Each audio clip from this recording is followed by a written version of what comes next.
Hello అండి, అందరికీ good morning. News analysis వీడియోకి స్వాగతం. మొత్తం ఈనాడు, ఆంధ్రజ్యోతి అండ్ అన్ని పత్రికల్లో ఇదే అంటే ఈ కొత్త విమానాశ్రయం భోగాపురంలో ట్రయల్ రన్ జరిగింది. ఢిల్లీ నుంచి ప్రత్యేక విమానంలో విమానయాన శాఖ మంత్రి రామ్మోహన్ నాయుడు గారు అండ్ విజయనగరం ఎంపీ కలిసెట్టి అప్పలనాయుడు గారు, కొంతమంది అధికారులు, ఏవియేషన్ డిపార్ట్మెంట్ అధికారులు చాలామంది వచ్చారు.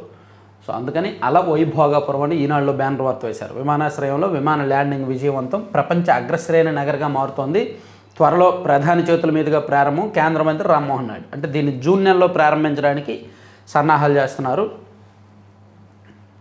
విజయనగరం జిల్లాలోని భోగాపురం ప్రాంతం ప్రపంచ అగ్రశ్రేణి నగరిగా త్వరలో మారబోతోందని పౌర విమానయాన శాఖ మంత్రి కింజరాపు రామ్మోహన్ నాయుడు పేర్కొన్నారు. శంషాబాద్, ఢిల్లీ విమానాశ్రయాలకు ధీటుగా భోగాపురంలోని అల్లూరు సీతారామరాజు అంతర్జాతీయ విమానాశ్రయం నిలుస్తుందన్నారు. ఇక్కడ రన్వేపై విమాన ల్యాండింగ్ పరీక్ష నిర్వహణకు ఢిల్లీ నుంచి ఆదివారం ఆయన ఎంపీ కలిసెట్టి అప్పలనాయుడుతో కలిసి ఎయిర్ ఇండియా ప్రత్యేక విమానంలో వచ్చారు. ఈ విమానం విజయవంతంగా ల్యాండ్ అయింది. అనంతరం రామ్మోహన్ నాయుడు అక్కడ మాట్లాడారు. సో జూన్ నాటికి విమానాశ్రయం సిద్ధమవుతుందని ముఖ్యమంత్రి చంద్రబాబు గారు కూడా చెప్పారు.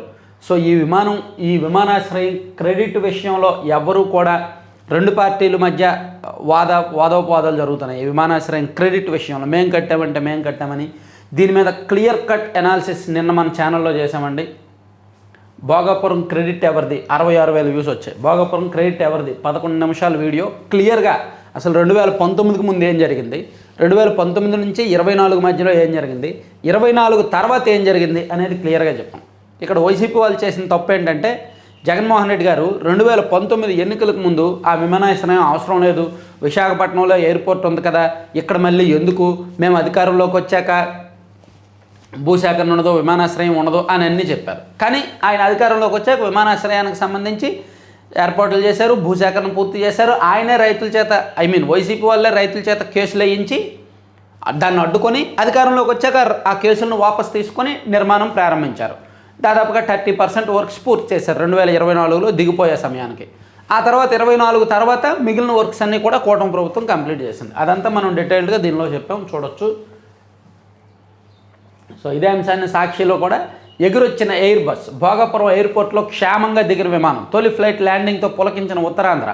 ఢిల్లీలో బయలుదేరి ఉదయం 11 గంటలకు ల్యాండింగ్, ఉద్విగ్న క్షణాల మధ్య ట్రయల్ రన్ విజయవంతం, కేంద్ర మంత్రి రామ్మోహన్, ఇతర ప్రతినిధుల రాక, ఘనస్వాగతం పలికిన ఉత్తరాంధ్ర ప్రజాప్రతినిధులు అని దీనిలో రాశారు. బుర్రలేని వారే భోగాపురంలో విమానాశ్రయం కడతారన్న వైసీపీ అధినేత ఇప్పుడు ఏమంటారో సమాధానం చెప్పాలి. ఎయిర్పోర్ట్ పనులను జగన్ అండ్ కో నీరుగార్చారు. ఈ విమానాశ్రయంతో ఉత్తరాంధ్రతో పాటు విశాఖ నగరం రూపురేఖలే మారిపోతాయి అని రామ్మోహన్ నాయుడు గారు చెప్పిన అంశాన్ని కూడా మనం ఇక్కడ చూడొచ్చు. తొలి విమానానికి ఘన స్వాగతం పలికారనమాట. జల ఫిరంగులతో ఘన స్వాగతం పలికారు.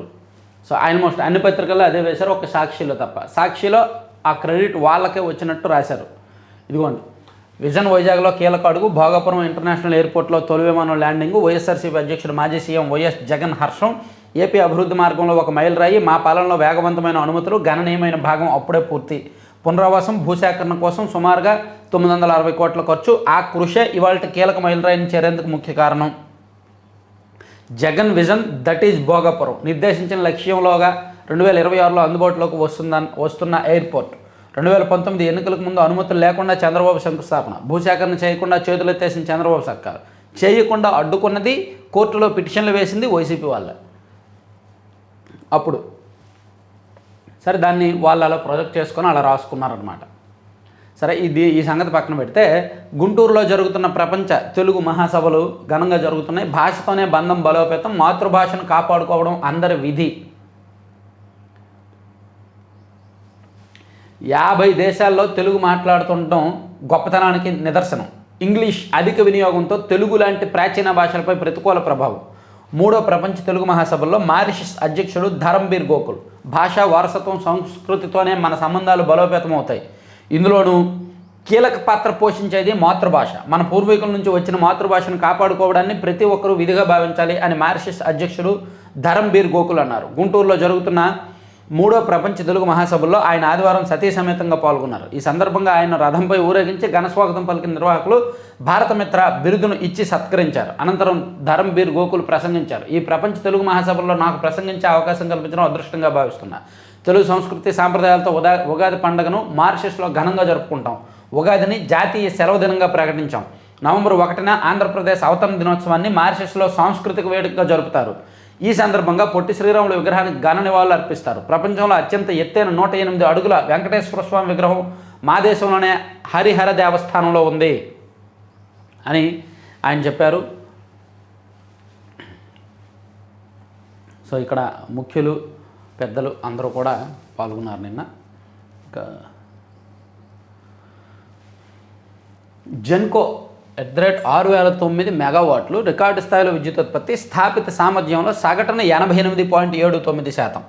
ప్రభుత్వ రంగ విద్యుత్ సంస్థ ఏపీ జెన్కో ఉత్పత్తిలో చరిత్ర సృష్టించింది. రికార్డులను శనివారం తిరగరాసింది. థర్మల్ ప్లాంట్ల ద్వారా 5828 మెగావాట్లు, జల విద్యుత్ ద్వారా 181 మెగావాట్లు, మొత్తం 6009 మెగావాట్లను ఉత్పత్తి చేసిందంటండి శనివారం ఒక్కరోజే. సో అది ఉత్పత్తి సామర్థ్యంలో 88.7% రికార్డ్ అంట. ఇంతకుముందు ఎప్పుడు అంత ఉత్పత్తి జరగలేదని రాశారు. ఇక రేవంత్ రెడ్డి గారు పెట్టిన బెంట సింపుల్గా చెప్పుకోవాలంటే అంతే. రేవంత్ రెడ్డి గారు తనను తాను రక్షించుకోవడానికి తెలంగాణలో జరుగుతున్న ఆ రాజకీయ నీటి గొడవల్లో తను సేఫ్గా ఉండడానికి చంద్రబాబు గారి మీదకి నెట్టేశారు.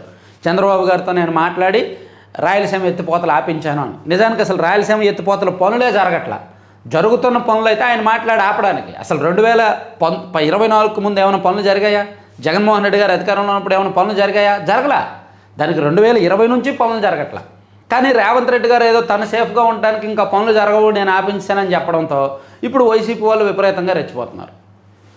వాళ్ళ మీడియాలో అది వస్తుంది. పాపం దాన్ని కడుక్కోలేక, రేవంత్ రెడ్డి గారు వేసేసిన బురదను కడుక్కోలేక, ఆయన్ని ఏమీ అనలేక, పాపం రేవంత్ రెడ్డి గారిని కూడా ఏమి అనలేరుగా, వీళ్ళు పెంచి పోషించి తయారు చేసిన నాయకుడేగా. అందుకే టీడీపీ వాళ్ళు ఏమి ఇచ్చారంటే మీరు రేవంత్ రెడ్డిని టార్గెట్ చేయొద్దు, రేవంత్ రెడ్డిని ఏమీ అనొద్దు, తెలంగాణ నాయకులు నానండి అని చెప్పడంతో ఇదిగోండి నీటి హక్కులపై రాజీ లేదు. రాయలసీమ లిఫ్ట్ ఆగడానికి కారణం జగనే. ఎన్జీటీ ఆదేశంతోనే 2020లోనే నిలిచిన ఎత్తిపోతల పనులు. చంద్రబాబును బూచిగా చూపుతూ తెలంగాణ నేతల రాజకీయ ఎత్తుగాళ్ళు అనే పాపం తెలంగాణ నేతలు అన్నారా తప్ప రేవంత్ రెడ్డి గారిని డైరెక్ట్గా అనలేరు. రాయలసీమ ఎత్తిపోతల పథకం నిలిచిపోవడానికి కారణం వైకాపా అధినేత జగన్మోహన్ రెడ్డేనని, ఆయన రాయలసీమ ద్రోహంగా మిగిలిపోతారని రాష్ట్ర బీసీ సంక్షేమ శాఖ మంత్రి సవిత ధ్వజమెత్తారు.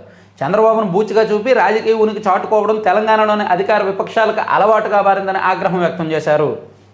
సో అది నిజంగానే జరుగుతుంది. ఈవెన్ జలవనరుల శాఖ మంత్రి గారు కూడా తెలంగాణ నేతల వ్యాఖ్యలతో ఏపీలో రాజకీయ లబ్ధికి వైకాపా యత్నం, రాయలసీమకు తీరని ద్రోహం చేసిన జగన్ ధ్వజమెత్తిన జలవనరుల శాఖ మంత్రి రామానాయుడు.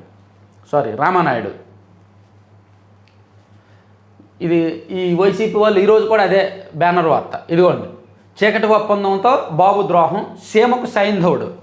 వైసీపీ అధికారంలో ఉన్నప్పుడు రాయలసీమ లిఫ్ట్ పనులు జరిగి చంద్రబాబు గారు అధికారంలోకి వచ్చాక వాటిని ఆపేస్తే అప్పుడు రేవంత్ రెడ్డి గారు చెప్పింది నిజమవుద్ది. కానీ 2020 అంటే వైసీపీ అధికారంలో ఉన్నప్పుడే ఎన్జీటీ దానికి అనుమతులు ఇవ్వాల, వద్దు మీరు ఆ ప్రాజెక్టు వద్దు అన్నది. అప్పుడే తెలంగాణ వాళ్ళు సుప్రీంకోర్టులో పిటిషన్ వేశారు. అప్పటి నుంచి పనులు ఆగిపోయాయి, పనులు జరగట్లా. కానీ జగన్మోహన్ రెడ్డి గారి హయాంలోనే పనులు జరగలేదు.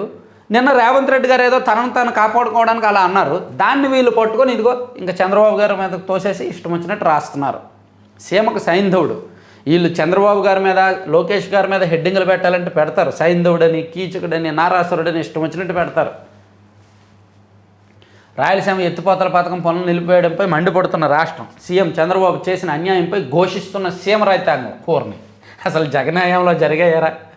ఏదో అవకాశం దొరికి వచ్చింది కాబట్టి రాసేస్తున్నారు. ఏమండి చూడండి ఎలా రాస్తున్నారో మరి ఏకపక్షంగా. అసలు జగన్మోహన్ రెడ్డి గారి హయాంలో జరిగి ఈయన ఆపేస్తే అనాలి. పాపం దొరికిందే తడవు, అవకాశం దొరికింది, రేవంత్ రెడ్డి గారు వీళ్ళకి అవకాశం ఇచ్చారు, ఇంకా రెచ్చిపోతున్నారు. తెలంగాణ ప్రయోజనాల కోసం ఏపీ హక్కులను తాకట్టు పెడతారా అంటూ బాబుపై రైతుల ఆగ్రహం.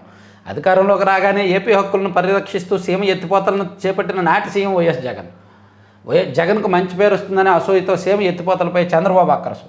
రాయలసీమ సాగునీటి ప్రాజెక్టులకు అడుగడుగున అడ్డుపడుతున్న ముఖ్యమంత్రి చంద్రబాబు. పోతిరెడ్డిపాడు రెగ్యులేటర్ కాలువల ప్రవాహ సామర్థ్యం పెంపు పనులకు చంద్రగ్రహణం. రాజోలి జ్వాలధరాసి రిజర్వాయర్లు కుందు ఎత్తిపోతల పనుల్లో తట్టడి మట్టిని ఎత్తని బాబు సర్కార్. ఓటుకు నోట్ల కేసు నుంచి తప్పించుకునేందుకు కృష్ణా జలాలపై రాష్ట్ర హక్కులను నీళ్లు వదిలేసిన చంద్రబాబు. విద్యుత్ పేరుతో శ్రీశైలం ప్రాజెక్టును తెలంగాణ ఖాళీ చేస్తున్న నోరు పెదపడమోయను. అది ఇంకా వీళ్ళు ఇష్టం వచ్చినట్టు రాస్తారులే, మొత్తం వీళ్ళకి అవకాశం వచ్చిందిగా అది రాశారు. ఆంధ్రజ్యోతిలో క్లియర్గా రాశారండి, సీఎం లిఫ్ట్ ఆపేసింది జగనే, అయినా అడ్డగోలుగా అవాకులు. సో ఆంధ్రజ్యోతిలో క్లియర్గా ఈ సీఎం లిఫ్ట్కి సంబంధించి మొత్తం అంశాన్ని రాసుకొచ్చారు. అనుమతులు లేవు, డిపిఆర్ కూడా లేదు, అయినా 3,378 కోట్లతో 2020 మే 5న ప్రాజెక్టుకు జగన్ శ్రీకారం. స్టే విధించిన జాతీయ హరిత ట్రిబ్యునల్. పర్యావరణ అనుమతులు వచ్చాక చేపట్టాలని కేంద్రం ఆదేశాలు. స్టే ఎత్తివేయించేందుకు 3.5 ఏళ్లలో ప్రయత్నమే చేయని వైసీపీ సర్కారు. నిజాలు బయటపెట్టిన ప్రభుత్వ వర్గాలు. తెలంగాణ అసెంబ్లీలో సీఎం రేవంత్ రెడ్డి వ్యాఖ్యల నేపథ్యంలో వాస్తవాలు వెల్లడి. ఈ వివాదంలో చంద్రబాబుపై బురద జల్లి రాజకీయ లబ్ధి పొందేందుకు వైసీపీ ఎత్తు. వాస్తవాలు వెల్లడవడంతో చిత్తు. సో వాస్తవం ఇది. 2020 నుంచి ఆ ప్రాజెక్ట్ ఆగిపోయింది. నిన్నే మనం చెప్పాం, నిన్న రేవంత్ రెడ్డి గారికి సంబంధించి న్యూస్ అనాలిసిస్ వీడియోలోనే మనం చెప్పాం అసలు 2020లోనే ఆ ప్రాజెక్ట్ ఆగిపోయింది అని. అదే నిజం. కానీ సాక్షిలో ఇంకా అలా రాస్తారు, వాళ్ళకి అవకాశం వచ్చింది. రాయలసీమ ఎత్తిపోతల పథకాన్ని అప్పటి సీఎం వైఎస్ జగన్మోహన్ రెడ్డి ఆపేశారని రాష్ట్ర ప్రభుత్వ వర్గాలు తేల్చి చెప్పి తన ఒత్తిడితోనే ఈ పథక నిర్మాణాన్ని ఆంధ్రప్రదేశ్ ముఖ్యమంత్రి చంద్రబాబు నిలిపివేశారంటూ తెలంగాణ శాసనసభలో ఆ రాష్ట్ర సీఎం రేవంత్ రెడ్డి చేసిన వ్యాఖ్యలను తోసిపుచ్చాయి. ఆయన వ్యాఖ్యలపై వాస్తవాలు ఏమిటో ప్రజల ముందు ఉంచాయి. తెలంగాణ రాజకీయాల్లో భాగంగా రేవంత్ రెడ్డి అలా మాట్లాడి ఉంటారని, అయితే వాటి ఆధారంగా చంద్రబాబు పైన, కూటమి ప్రభుత్వం పైన వైసీపీ నేతలు చేస్తున్న ఆరోపణలు అర్ధరహితమని స్పష్టం చేశాయి. జగన్ సీఎంగా ఉన్న సమయంలోనే ఈ పథకాన్ని అటకెక్కించారంటూ నాటి పరిణామాలు, కేంద్రం నుంచి వచ్చిన ఆదేశాలను సవివరంగా తెలియజేసాయి ప్రభుత్వ వర్గాలు అన్నమాట. సో ఇవి చూడొచ్చు రాయలసీమ లిఫ్ట్కి సంబంధించిన అంశం. ఇక వెనిజువెలాలో వచ్చిన సంక్షోభం ఎంత దారుణంగా ఉందంటే, ఇంకా అమెరికా వాళ్ళు చేస్తున్న దాని ప్రకారం మదురో స్థానంలో రోడ్రిగ్జ్ అంట 90 రోజుల పాటు అధ్యక్షురాలుగా ఉన్న వెనిజువెలా ఉపాధ్యక్షురాలు గుర్తిస్తున్నట్టు ప్రకటించిన సైన్యం, ప్రకటన చేసిన రక్షణ మంత్రి పాడ్రినో ఆమె అధికారం చేపట్టాలన్న సుప్రీంకోర్టు. ఆయన్ను మదురోను న్యూయార్క్లోని జైలుకు తరలించారంటండి నిన్న. అది కూడా వచ్చారు. అడుగు పెట్టాక 5 నిమిషాల్లోనే మదురోను బంధించారు. తర్వాత వంతు మీదే లాటిన్ అమెరికా దేశాలకు ట్రంప్ హెచ్చరిక. ట్రంప్ ఒక పెద్ద పాము చుట్టుపక్కల ఉన్న చిన్న చిన్న పాములను మింగేసినట్టు డొనాల్డ్ ట్రంప్ అనే పాము చుట్టుపక్కల ఉన్న చిన్న చిన్న దేశాలను మింగేస్తున్నాడు. ఆయన బెదిరించి, భయపెట్టి, ఇలా సైన్యాన్ని పంపించి వాళ్ళ మీద యుద్ధం ప్రకటించి ఈయనకి శాంతి బహుమతి ఇవ్వాలంట, నోబెల్ శాంతి బహుమతి. ఈయనలాగా చైనా వాళ్ళు ఆలోచిస్తే, రష్యా వాళ్ళు ఆలోచిస్తే, లేదా ఇండియా ఆలోచిస్తే, మన ఇండియా కూడా ఈయనలాగా ట్రంప్ లాగా ఆలోచిస్తే బంగ్లాదేశ్, పాకిస్తాన్ ఉంటాయా? ఎప్పుడో మనం మింగేసే వాళ్ళంగా. చిన్న దేశాలు కదా, మనతో పోలిస్తే అవి చాలా చిన్న దేశాలు. వెనిజువెలా తాత్కాలిక అధ్యక్షురాలుగా ఉపాధ్యక్షురాలు చమురు ఆర్థిక శాఖల మంత్రి డోల్సీ రోడ్రిగ్జ్ బాధ్యతలు చేపట్టినట్టు తెలుస్తోంది అని అంశం రాశారు. ఇదే అంశాన్ని ఆంధ్రజ్యోతిలో కూడా ఇదిగోండి, చేతులకు బేడీలతో జైలుకు మదురో, కరుడుగట్టిన ఖైదీలాగా బ్రూక్లిన్ జైలుకు తరలింపు, డ్రగ్స్ ఉగ్రవాద ఆరోపణలు రుజువైతే జీవితకాలం జైల్లోనే, అమెరికా అధికారులకు మదురో న్యూ ఇయర్ శుభాకాంక్షలు, మీకు అదే గతి, క్యూబా, చిలీ, కొలంబియాలకు ట్రంప్ హెచ్చరిక, రష్యా కూడా జెలెన్స్కీని ఇలాగే బంధిస్తే ఏం చేస్తారు, ట్రంప్ తీరును ప్రశ్నిస్తున్న ఆ దేశ ప్రజాప్రతినిధి రో ఖన్నా, అమెరికా దాడిలో 40 మంది మరణించారు వెనిజువెలా తాత్కాలిక అధ్యక్షురాలుగా డిల్సీ రోడ్రిగ్స్. అదిగోండి, అక్కడ కీలకమైన అంశాన్ని అక్కడ ప్రచురించారు. సాక్షిలో కూడా ఇచ్చినట్టున్నారు. న్యూయార్క్ జైలుకు మదురో, వెనిజువెలా మధ్యంతర అధ్యక్షురాలుగా అనే అంశాన్ని ఇక్కడ కూడా ఇచ్చారు. తర్వాత న్యాయవాదులకు మార్గదర్శి సీతారామయ్య. 200 మంది జూనియర్లను తీర్చిదిద్దారు. చిత్రపటం ఆవిష్కరణ పండగలా నిర్వహించడం అసాధారణ విషయం. సుప్రీంకోర్టు న్యాయమూర్తి బమిడిగంటం శ్రీనరసింహ. తొలి దశలో గుర్తిస్తే చికిత్స వారం రోజులే, సాధారణ యాంటీబయాటిక్స్తో నయం, నిర్లక్ష్యం చేస్తే అవయవాల పనితీరుపై దుష్ప్రచారం. స్క్రబ్ టైఫస్పై ఈనాడుతో డాక్టర్ ఎంవి రావు. స్క్రబ్ టైఫస్కు కారణమయ్యే పొద పురుగు పేను కన్నా చిన్నది. పొలాలు, అడవులు, పొదలు, దట్టమైన గడ్డి ప్రదేశాల్లో ఎక్కువగా ఉంటుంది. అతి చిన్నదైన ఆ పురుగు కొట్టడం వల్ల ఓరియంటియా సట్సుగముషి అనే బ్యాక్టీరియా వ్యాపిస్తుంది. దాని ద్వారానే స్క్రబ్ టైఫస్ వ్యాధి వస్తుంది. ఇది కొత్తది కాకపోయినా ఎక్కువ మందిలో అవగాహన లేకపోవడం వల్ల ఈ వ్యాధి నిర్ధారణలో జాప్యం జరుగుతుందని చెప్తున్నారు senior general physician doctor M V Rao. దాదాపు పుష్కర కాలం కిందట ఈ వ్యాధిపై అధ్యయనం చేసిన వైద్య బృందంలో ఆయన కూడా సభ్యుడిగా ఉన్నారు. ఆయన చెప్పారన్నమాట. సో తొలి దశలో గుర్తిస్తే వారం రోజుల్లో చికిత్స చేసేయచ్చు, సాధారణ యాంటీబయాటిక్స్తో తగ్గిపోద్ది అని. ఇక ఎస్ఎస్ఎల్వి పేలోడ్ సామర్థ్య పెంపు, ఇంజన్కి కేసింగ్ మార్చడం ద్వారా ఇస్రో ఘనత. ఇవన్నీ ఈనాడు ఫస్ట్ పేజ్ అంశాలు.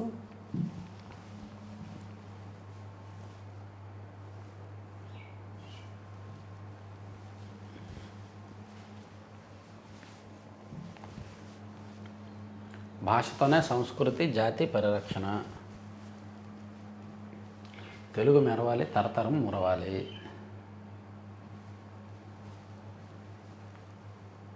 పోన్ల రామోజీరావు గారు లేకపోయినా తెలుగు మహాసభల కోసం ఒక పేజీ మొత్తం కేటాయించింది ఈనాడు. ఆయన ఆశయాలను ఎంతో కొంత ఉంచారు. సోమనాథ్ అచంచల విశ్వాస ప్రతీక, సోమనాథ్ ట్రస్ట్ చైర్మన్ హోదాలో ఆయన ఇది రాశారా. ఇక ఎమర్జెన్సీ నా జీవితాన్ని మలుపు తిప్పింది, సభల్లో పూలకు బదులు పుస్తకాలు ఇవ్వండి. విజయవాడ పుస్తక మహోత్సవంలో మాజీ ఉపరాష్ట్రపతి వెంకయ్య నాయుడు. రాజ్యాంగం ప్రజాస్వామ్య జీవన విధానానికి పునాది, దాన్ని పట్టుకొని తిరిగినా పూజించినా ఫలితం లేదు. రాజ్యాంగ స్ఫూర్తిని గ్రహించి ఆచరించినప్పుడే ఫలితం దక్కుతుంది.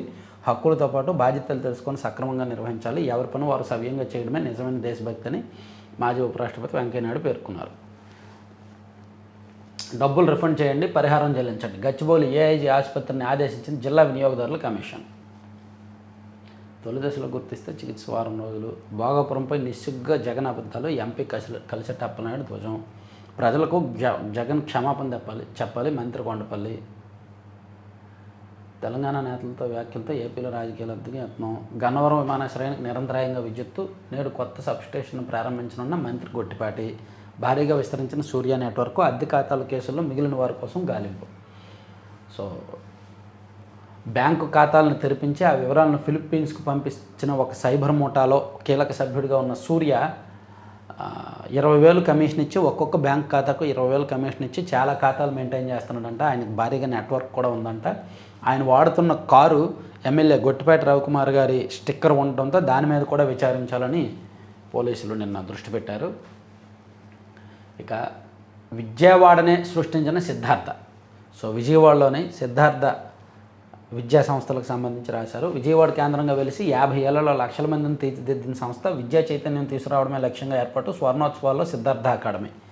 సమాజంలో లాభాపేక్ష లేకుండా విద్యా వ్యాప్తిని చేయాలని 5 దశాబ్దాల కిందట చేసిన ఓ ఆలోచనే నేటి సిద్ధార్థ అకాడమీ. 50 ఏళ్ల కిందట తన ప్రస్థానంలో లక్షల మందిని ఉన్నత స్థానంలో కూర్చోబెట్టి నేడు సగర్వంగా స్వర్ణోత్సవాలు నిర్వహించుకుంటోంది. అకుంఠిత దీక్ష క్రమశిక్షణకు తోడు అత్యుత్తమ విద్యా విధానాలతో సమాజంలో ప్రత్యేక స్థానం నిలుపుకుంది. సో లాభాపేక్ష లేకుండా అన్ని రకాల విద్యా సంస్థలను స్థాపించి విజయవాడను విద్యావాడగా మార్చిందంట. ఈ సిద్ధార్థ కళాశాల గురించి ఇచ్చారు.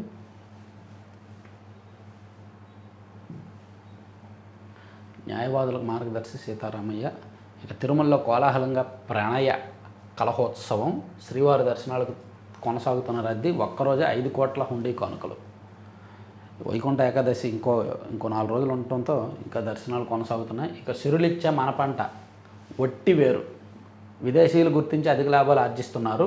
వరిచేను గట్లపై అంతర పంటగా వేసుకోవచ్చు. అంతర్జాతీయ మార్కెట్లో లీటర్ నూనె 28,000.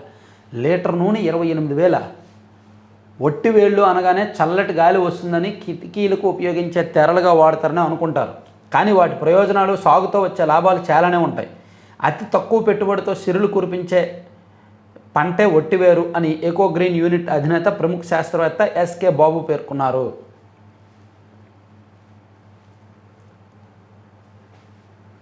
పది నుంచి 12 నెలల్లో ఒక్కో మొక్క నుంచి కనీసం 3 కిలోల వేరు, కిలో గడ్డి వస్తాయి.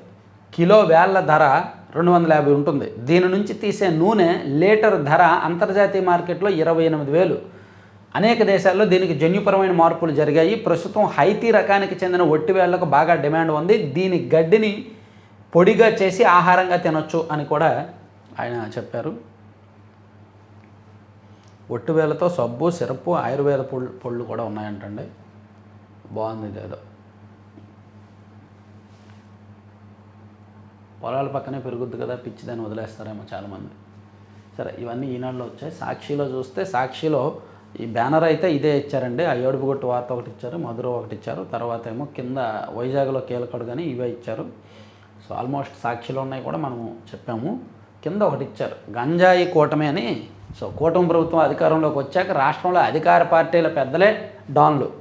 ఇక్కడ ఒక షాకింగ్ ఫ్యాక్ట్ ఏంటంటే హోంమంత్రి అనిత గారి నియోజకవర్గంలో ఒక నాయకుడు, ఆమె అనుచరుడే ఇక్కడ సప్లయర్గా ఉన్నాడనేది ఒక టాక్. ఆయన 2024 ఎన్నికలకు ఒక నెల రోజుల ముందు వైసీపీలో జాయిన్ అయ్యాడు. వైసీపీ నుంచి టీడీపీలో జాయిన్ అయ్యాడు. గతంలో వైసీపీలో ఉన్నప్పుడు ఆయనే రింగ్ మాస్టర్ అక్కడ ఆ కాన్స్టిట్యున్సీ ఆ చుట్టుపక్కల. ఆయన ఇప్పుడు టీడీపీలో జాయిన్ అయ్యి టీడీపీలో ఆయన రింగ్ మాస్టర్గా మారాడు. మొత్తం ఈ సప్లై ఈ చైన్ అంతా నడిపిస్తున్నది ఆయనే. సో పూర్తి వివరాలు నేను సేకరిస్తున్నాను, కొంచెం డెప్త్గా వెళ్తున్నాను, వీడియో చేస్తాను. ఉన్నాయి కొంత కూటమిలో అనకాపల్లి జిల్లా కావచ్చు, పాయకరావుపేట అండ్ చుట్టుపక్కల నర్సీపట్నం ఆ ప్రాంతంలో వైసీపీ నుంచి వచ్చిన వాళ్ళు కొంతమంది మొదటి నుంచి, అంటే ఈ చెత్త పనులు చేసే వాళ్ళకి పార్టీలు ఉండవండి. ఎవరు అధికారంలో ఉంటే ఆ పార్టీలోకి వెళ్ళిపోయి వాళ్ళ వ్యాపారం వాళ్ళ సామ్రాజ్యాన్ని విస్తరించుకుంటారు. చెప్పాను కదా చాలాసార్లు, ఇసుక అక్రమాలు చేసే వాళ్ళకి, మద్యం సిండికేట్ వాళ్ళకి అండ్ వీళ్ళకి పార్టీలు ఉండవు. ఏ పార్టీ అధికారం ఉంటే ఆ పార్టీతో కలిసిపోతారు. రాష్ట్రంలో అధికార పార్టీ నేతలే పెద్దల ఇది. మత్తు పదార్థం స్మగ్లింగ్కు గేట్వేగా ఏపీ, దక్షిణాది రాష్ట్రాలతో పాటు గోవాకు సరఫరా, అల్లూరు జిల్లాలో ఏజెంట్ల వ్యవస్థ, ఒడిశా ఛత్తీస్గఢ్ నుంచి భారీగా దిగుమతి, ఏపీ మీదుగా ఇతర రాష్ట్రాలకు సరఫరా, ఏటా 25,000 కోట్ల దందా, విద్యా సంస్థల లక్ష్యం, మత్తులో జోగుతున్న రాష్ట్రం అని వీళ్ళకి అవకాశం దొరికింది కదా. ఎమ్మెల్యే బీజేపీ ఆదినారాయణ రెడ్డి గారి కుమారుడు దొరికారు కదా, దాంతో ఈ మొత్తం ఒక పెద్ద వార్త రాశారు. మీ లైఫ్ పాలసీ సరైందని బంధుమిత్రుల ఒత్తిడితో బీమా పాలసీ తీసుకున్నారా, దీనికి పెట్టుబడి సాధనంలో చూస్తున్నారా, ఈ కోణంలో చూస్తే డబ్బు వేస్ట్ చేసినట్టే. అసలు బీమా అవసరం ఏంటో, డబ్బులు ఎలా వృధా అవుతున్నాయో, వాటిని ఎలా నివారించాలో వివరించే వెల్త్ స్టోరీ ఒకటి ఇచ్చారంట. ఇక తెలుగు మహాసభలకు హాజరవడం మరుపురాని అనుభూతి. ఓకే, తిరుమలలో ఖాళీ మద్యం బాటిల్ అంట తిరుమలలో. ఇక 20% కమిషన్ల పాలన, తమిళనాడులో 20% కమిషన్ల పాలన కొనసాగుతోందని కేంద్ర హోంమంత్రి అమిత్ షా ఆరోపించారు. ఓకే, ఇక స్టాలిన్ పొంగల్ కానుక, ప్రతి రేషన్ కార్డు కుటుంబానికి 3,000 నగదు బహుమతి ఇవ్వనుంటాడు తమిళనాడు సీఎం స్టాలిన్ ప్రకటించారు. ఓహో, నెలకు 3,000 అంట రేషన్ కార్డు ఉన్న వాళ్ళకి, మామూలు వరం కాదు కదా. అంటే తమిళనాడు ఎలక్షన్స్ ఉన్నాయిగా ఇంకో 4 నెలల్లో, అందుకని ఇక విమాన ప్రయాణంలో వాడొద్దు, విమాన ప్రయాణంలో పవర్ బ్యాంకులను వాడొద్దన్న నిబంధనను పక్కగా అమలు చేయాలని విమానయాన శాఖ ఆదేశించింది.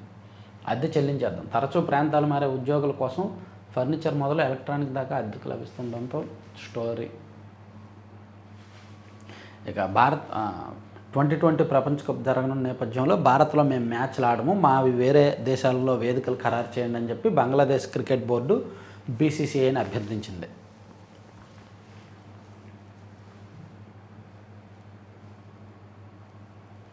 బాబు ఈ పేజీ కూడా మొత్తం రాశారమ్మా, అంతే, మీకు అవకాశం దొరికిందిగా రాయండి. సొంత పత్రిక ఉంటే ఎన్ని లాభాలు, అడ్డగోలుగా ఏమైనా రాసేయచ్చు, మనల్ని పొగుడుకోవచ్చు, ఎదుటి వాళ్ళని తిట్టేయచ్చు, ఆత్మస్తుతి పరనింద పీక్స్కి తీసుకువెళ్ళవచ్చు. సొంత పత్రికలు, పార్టీలకు సొంత పత్రికలు ఉంటాయి. సరే, ఇది పక్కన పెట్టేసి ఆంధ్రజ్యోతిలోనూ ఇవన్నీ చెప్పాము. కళల ఇంటికి చైనా హంగులు, ఫర్నిచర్, శానిటరీవేర్, ఎలక్ట్రానిక్ ఉత్పత్తుల కొనుగోలుకు చెలో చైనా, పెద్ద ఎత్తున క్యూ కొడుతున్న ఏపీ తెలంగాణ వాసులు, వేల డిజైన్లు, ఫ్యాక్టరీలు, కిలోమీటర్ల పొడవున మాల్స్, కొనుగోలులో సహాయం చేయడానికి అక్కడే ఏజెన్సీలు తెరిచిన మనోళ్ళు. పోషన్ గ్వాంగ్ఝౌలో 500కు పైగా తెలుగు ఫ్యామిలీలు. ఫర్నిచర్ షాపింగ్ పూర్తయ్యాక అక్కడే 2 రోజులుండి పర్యాటక ప్రాంతాల సందర్శన. సో ఇల్లు కడుతున్నప్పుడు చైనా వస్తువులు కొన్ని బాగుంటాయి, ఆ చైనా ఫర్నిచర్. అక్కడ ఆశ్చర్యకరమైన విషయం ఏంటంటే వాళ్ళు మన దగ్గరే ముడి సరుకు తీసుకువెళ్ళి అక్కడ అందంగా తయారు చేస్తారు. చెక్క మన దగ్గర నుంచే తీసుకెళ్తారు, గ్రానైట్ మన దగ్గర నుంచే తీసుకెళ్తారు. చైనా వాళ్ళు తీసుకెళ్ళి అక్కడ అందమైన ఆకృతులు బాగా తయారు చేసి మళ్ళీ మనకే అమ్ముతారు. ముడి పదార్థం మనదే, దాని వినియోగదారుడు మనమే, మధ్యలో లబ్ధి పొందేది, లాభం పొందేది చైనా వాళ్ళు. ఆ చైనాలో ఉన్న పారిశ్రామికీకరణ విధానం అలా ఉంటుంది, ప్లస్ వాళ్ళు తెలివితేటలు అలా ఉన్నాయన్నమాట. 2 వారాలకు భాష కొనమరుగు, ఈ శతాబ్దం చివరికి సగానికి పైగా అంతరించే ముప్పు, ప్రపంచ తెలుగు మహాసభలో మహర్షి అధ్యక్షుడు ధరంబీర్ గోకుల ఆవేదన. ఇంకా ఆత్మగౌరవం పర్వం, 1000 ఏళ్ల అఖండ విశ్వాసం. 1026 జనవరిలో సోమనాథ్ ఆలయాన్ని ధ్వంసం చేసిన గజనీ మహమ్మద్, 1947లో ఆలయ పునర్నిర్మాణ బాధ్యత తీసుకున్న సర్దార్ పటేల్, 1951లో తెరుచుకున్న ఆలయ ద్వారాలు, నెహ్రూ కాదన్న నాటి కార్యక్రమానికి హాజరైన రాష్ట్రపతి రాజేంద్ర ప్రసాద్, ఆలయ ప్రత్యేకతపై ప్రధాని మోదీ.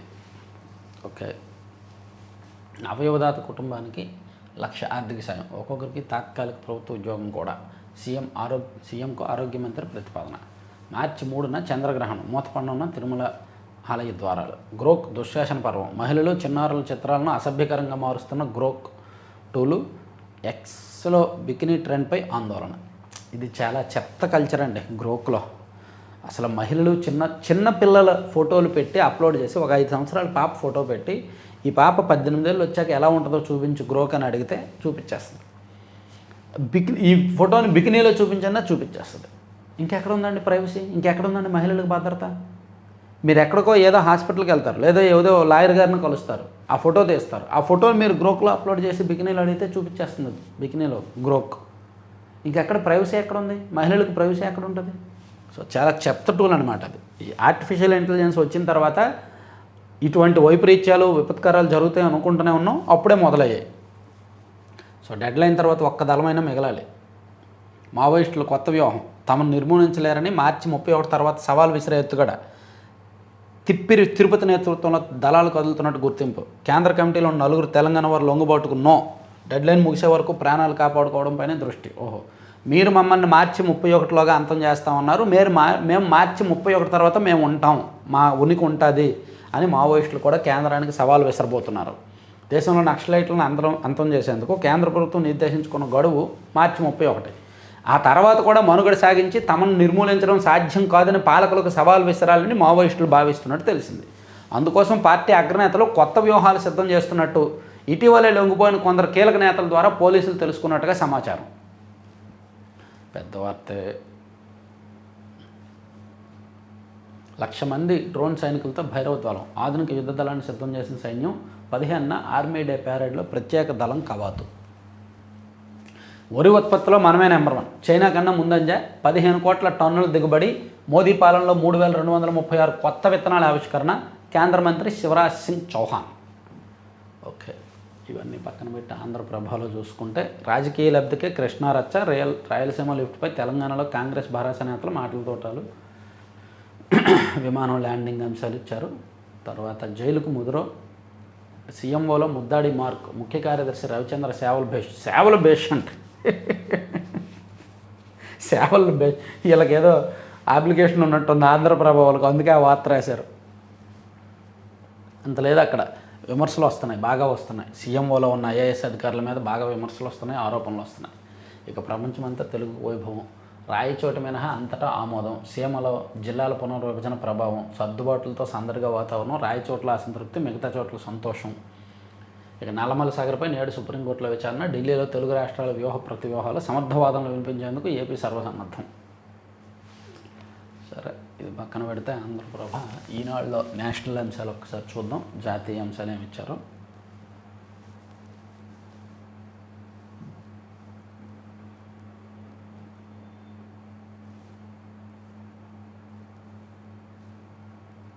తర్వాత వంతు మీదే. లాటిన్ అమెరికాకు ట్రంప్ హెచ్చరిక. చమురు కోసం రక్తం చెల్లింపు చేస్తారు. అమెరికా దాడులపై నిరసనలు. అమెరికా ఇచ్చిన మాట నిలబెట్టుకుంది మచాడో. బియ్యం ఉత్పత్తిలో భారత్ అగ్రస్థానం. చౌహాన్ చెప్పింది. వెనుజులా పరిణామాలు ఆందోళనకరం. వెనుజులా పరిణామాలపై భారత్ తీవ్ర ఆందోళన వ్యక్తం చేసింది. ఆ దేశ అధ్యక్షుడు నికోలస్ మదురో ఆయన భార్యను అమెరికా నిర్బంధించడంపై ఆదివారం విదేశీ వ్యవహారాల మంత్రిత్వ శాఖ స్పందించింది.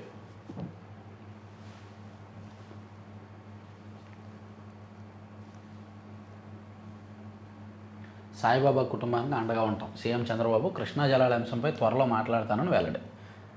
చంద్రబాబు గారు విదేశాల నుంచి వచ్చి నేరుగా హైదరాబాద్లోని పిన్నమనేని సాయిబాబా కుటుంబ సభ్యులు ఇంటికి వెళ్ళి పరామర్శించారు. రైలు పైకెక్కి యువకుడు వీరంగం. మతిస్థిమితం లేదని గుర్తింపు. సో ఇవి ఈనాడులో అంశాలు. సో 4 పత్రికల్లో వచ్చిన అంశాలన్నీ కూడా చెప్పుకున్నాం. చివరి వరకు చూసిన ప్రతి ఒక్కరికి ధన్యవాదాలు.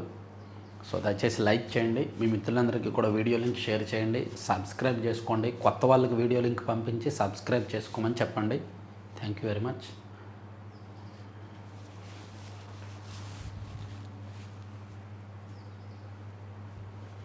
మన మ్యాగజైన్ గురించి ఒక్క మాట చెప్తాను. మీరు చూసే ఉంటారు. ఇవ్వండి magazine front page. Political bonding ఎమ్మెల్యేల రహస్యం అంటే ఎమ్మెల్యేలు ఎందుకు కరప్షన్ చేస్తున్నారనేది కారణాల మూలాల్లోకి వెళ్ళి అనలైజ్ చేసిన కవర్ పేజ్ స్టోరీ ఇది. 4 పేజీల స్టోరీ ఉంటుంది ఈ అంశం మీద. ఈ 11వ తేదీన రిలీజ్ అవబోతోంది. ఇక మిగిలిన అంశాలు కూడా చూడొచ్చు. సో ఈ నెల మ్యాగజైన్ 11వ తేదీ అఫీషియల్గా రిలీజ్ చేసి మార్కెట్లోకి వదులుతాము. కావాల్సిన వాళ్ళు బుక్ చేసుకోండి. బుక్ చేయడానికి ఆల్రెడీ మీకు నెంబర్ కూడా ఇచ్చాము ఇక్కడ.